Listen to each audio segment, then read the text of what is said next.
स्वतंत्रता दिवस के अवसर पर नागपुर महानगर पालिका कार्यालय में समारोह का आयोजन किया गया, जहां मनपा आयुक्त डॉक्टर अभिजीत चौधरी ने ध्वजारोहण किया।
माननीय मुख्यमंत्री महोदयांचे जे 100 दिवसाचा कार्यक्रम आयोजित केला गेला होता, त्याच्यामध्ये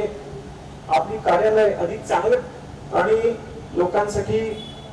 अधिक ते नागरिकांना तिथे येणं व्यवस्थित असावं, ते आवश्यक सेवा सुविधा असाव्या, प्रॉम्प्टली आपण काम करावं, याच्यासाठी जे काही आपल्याला निर्देश दिले गेले होते त्याच्यामध्ये नागपूर महानगरपालिकेने चांगलं काम केलेलं आहे। आणि इथून पुढे देखील जे आता 150 दिवसाचा कार्यक्रम माननीय मुख्यमंत्र्यांचा जो जाहीर झालेला आहे, त्याच्यामध्ये जे काही निर्देश देण्यात आलेले आहेत ते सुद्धा आपण योग्य रीतीने त्याच्यावर अंमलबजावणी करणार आहोत आणि अतिशय एक एफिशियंट ऑर्गनायझेशन, ट्रान्सपरंट, एफिशियंट आणि प्रॉम्प्टली जी हे करते, रिस्पॉन्ड करते, अशा पद्धतीचे ऑर्गनायझेशन बनण्यासाठी आपण प्रयत्न करणार आहोत।